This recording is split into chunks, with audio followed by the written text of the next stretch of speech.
Hello, good morning students, how you all. देखिए बेटा, class 7th में आज हम चैप्टर नंबर 7 और वीडियो नंबर 45 शुरू करने जा रहे हैं।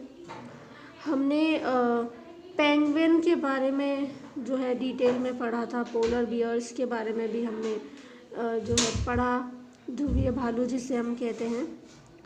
हमने ये पढ़ा कि ये अडेप्टेशन किस तरह, अनुकूलन किस तरह करते हैं। मौसम के हिसाब से इनकी बॉडी होती है, इनका शरीर वैसे होता है। तो हम आप देख लेते हैं यहाँ पर मछलियों को भी कि क्या है। मछलियाँ जो हैं बहुत, अगर ठंडा पानी होगा उसमें भी लंबे समय तक रह सकती हैं। ठीक है, मछलियों को कोई दिक्कत नहीं होती। अगर ऊपर पानी पे बर्फ़ तक जम रही है ना, तो भी अंदर मछलियाँ आराम से वहाँ रह पाती हैं। क्यों? क्योंकि पक्षी, और जो जैसे पक्षी होते हैं, उन्हें ज़िंदा रहने के लिए अपने शरीर को गर्म रखने की बहुत ज़रूरत होती है। अगर उन्हें ज़िंदा रहना है तो उन्हें अपने शरीर को गर्म रखना होता है। इसलिए विभिन्न प्रकार के जो पक्षी होते हैं वो सर्दियों में जो है ना गर्म स्थानों के लिए आ जाते हैं। जैसे आपको पता होगा, भारत में सर्दियों में साइबेरियन क्रेन्स आते हैं, क्योंकि साइबेरिया के अंदर बहुत ज़्यादा ठंड होती है भारत के मुकाबले। तो वो गर्म जगहों पे आने की कोशिश में भारत आते हैं। फिर जैसे ही वहाँ की सर्दियाँ खत्म होती हैं, वो तुरंत यहाँ पर वापस लौट जाते हैं जहाँ से वो आए हैं, है ना। भारत में भी ऐसे अनेक पक्षियों का प्रवास है। जैसे देखिए, मैंने आपको बताया है साइबेरियन क्रेन्स, है ना। साइबेरिया से हरियाणा तक, राजस्थान तक आते हैं ये कुछ पक्षी। उत्तर पूर्व के आर्द्र स्थानों से और भारत के कुछ स्थानों में भी प्रवास के लिए आ जाते हैं। ठीक है, अब हम पढ़ेंगे उष्ण कटिबंधीय वर्षावनों के बारे में। ये क्या होते हैं? देखिए, वर्षावन है यानी कि बहुत ज़्यादा बारिश होती है उनमें, पर उष्ण है, उष्ण का मतलब जलवायु उनकी गर्म है। क्यों? क्योंकि ये भूमध्य रेखा के निकट होते हैं, जहाँ सूरज की रोशनी बिल्कुल सीधी पड़ती है।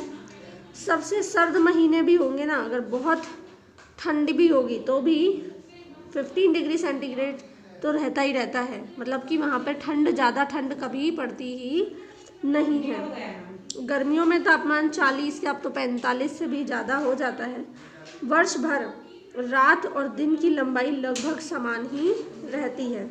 इन क्षेत्रों में उपयुक्त मात्रा में वर्षा खूब होती है, इसीलिए ये उष्ण कटिबंधीय वर्षावन है। वर्षावन भारत में जो है ना, असम और पश्चिमी घाटों में है। इसके अलावा दक्षिण पूर्व के एशिया में, मध्य अफ्रीका में, मध्य अमेरिका में भी हैं। यहाँ पर वर्षा तो लगातार रहेगी और गर्मी भी लगातार रहेगी। इसी वजह से जंतु और पादप भी पाए जाते हैं। ठीक है, वर्षावनों में ज़्यादातर कपी, ये बंदर ही होते हैं एक तरीके के, गुरिल्ला, चीता, शेर, तेंदुआ, हाथी, सर्प, छिपकली, पक्षी और कीट इस तरह के मौसम में रहते हैं।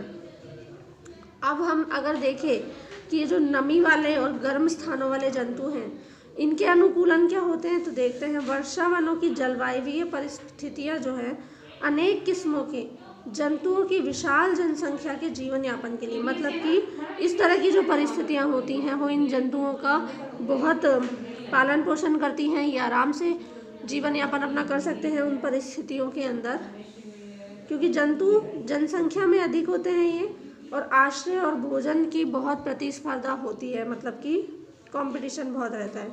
कई जंतु वृक्ष पर रहने के लिए अनुकूलित हैं। जैसे रेड आइज यानी लाल नेत्र वाला जो मेंढक है, पैर के तलवे उसके चिपचिपे होते हैं, जिससे क्या होता है, वो पेड़ों पर बहुत आसानी से चढ़ जाता है, इसीलिए वो पेड़ पर रह पाता है। ठीक है, बंदर जो है, लंबी पूंछ जो है उसके वृक्षों पर रहने में उसकी सहायता करती है। ये क्या होता है, टहनियाँ शाखाओं को पकड़ने में सहायक होती हैं। इसके हाथ पैर ऐसे होते हैं जिससे आसानी से इन्हें थाम कर रह सकता है। ठीक है, इन वनों में जो आवास करते हैं, यानी इन वनों में जो रहने वाले जंतु हैं, उनमें भोजन के